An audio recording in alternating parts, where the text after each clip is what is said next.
Hey guys, it's me Kiana and welcome back to my channel. As you can see from the title of this video, we are going to be doing my April wrap-up. In the month of April, I ended up reading 7 books. I did participate in the O.W.Ls readathon hosted by BookRoast. I do not remember from the top of my head which ones I participated in, but I did go to be in order, and a lot of these should go for order, and I'll probably just comment below. I'll just probably put it in the description box which book is which. But for those who don't know how I do my wrap-ups, I go in order of which books I have read. But before we do that, I did end up DNFing one book this month, and I was really disappointed because that was one book that I was honestly looking forward to. But let's go ahead and get started because we have 7 books we have to get through. The first book I ended up reading was A Court of Thorns and Roses by Sarah J. Maas. This is book 1 in the Court of Thorns and Roses trilogy. This is my second time reading this, and this is about a girl named Farrah Archin. And basically, she is the hunter and provider for her family. And one night, she goes out into the woods and ends up killing a wolf who she did not know was Fae. And because of that, now she has to go live with the High Lord of the Spring Court. This is a Beauty and the Beast retelling, and basically she has to help him from a curse. But she realizes it's way too late that she loves him, so she goes back after he sends her back into the mortal world. So she goes back to try to find him under the mountain and embarks on a journey within that itself. I forgot how much I loved the beginning of this, how much I loved Farrah's sass and Lucian's sarcasm, and I cannot wait to reread A Court of Mist and Fury.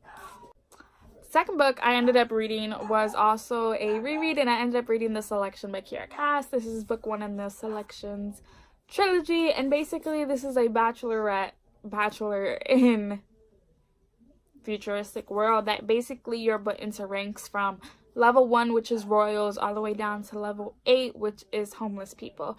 And this follows a girl named America Singer, and she is a 5. She is a performer, she's a singer, she knows how to work a couple of instruments. And now the selection has come for Prince Maxon, which is the future king of, I don't even know what I forgot what the country's called. But basically 35 women are selected, and the only reason America puts hers in is because she thinks the boy that she loves is going to propose to her, but he doesn't really. So she goes and she is selected into the selection. So she goes and she lives with Prince Maxon and his family, and is now learning all about what happens with the royals, who their enemies are, and that. When I originally read this series, I got up to book 2, which is the Elite, and I never continued on with the 1, but I gave this a 4 out of 5 stars, and A Court of Thorns and Roses got a 4.5 out of 5 stars.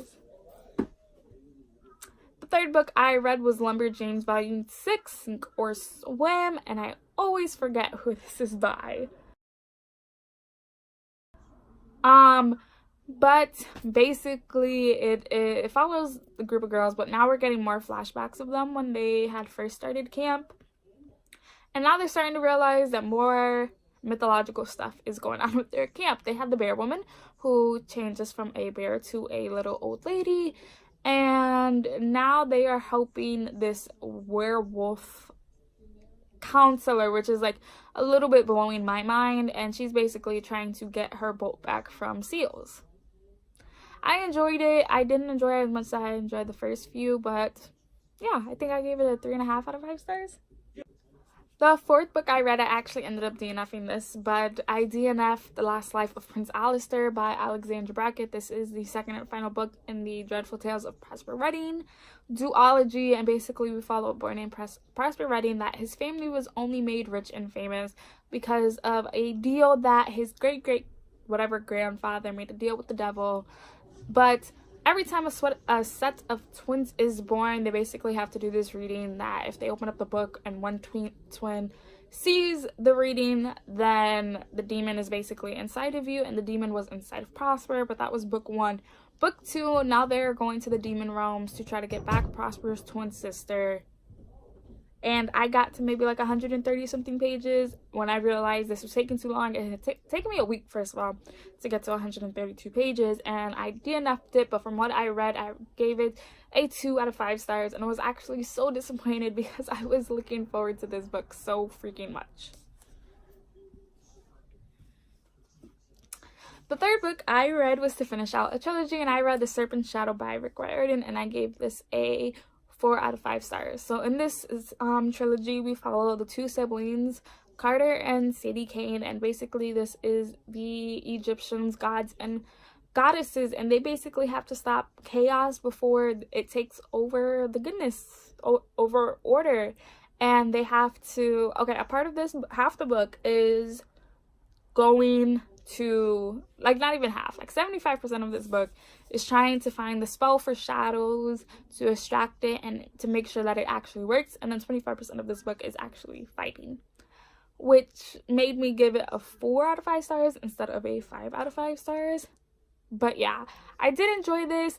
I think it was a little rushed towards the end because, like I said, majority of this book was rushed. Just for it wasn't rushed, it took too long with the process of shadows and trying to find shadows, which kind of pissed me off. But I did enjoy this. Like I said, 4 out of 5 stars.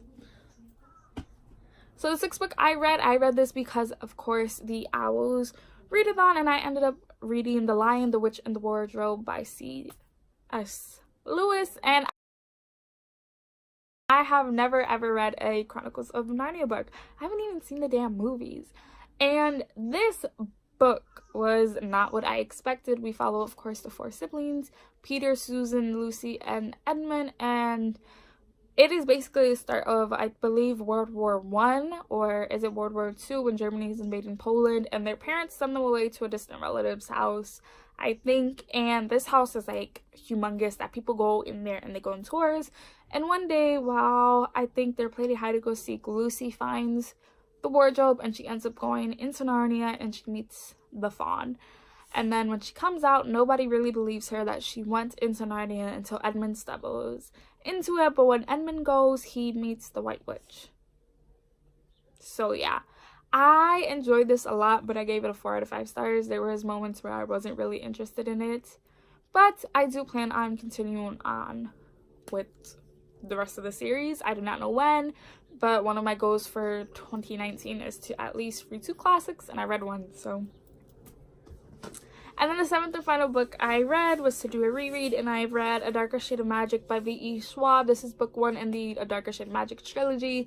And in this world, there are 4 different Londons. You have Red London, White London, Grey London, and Black London.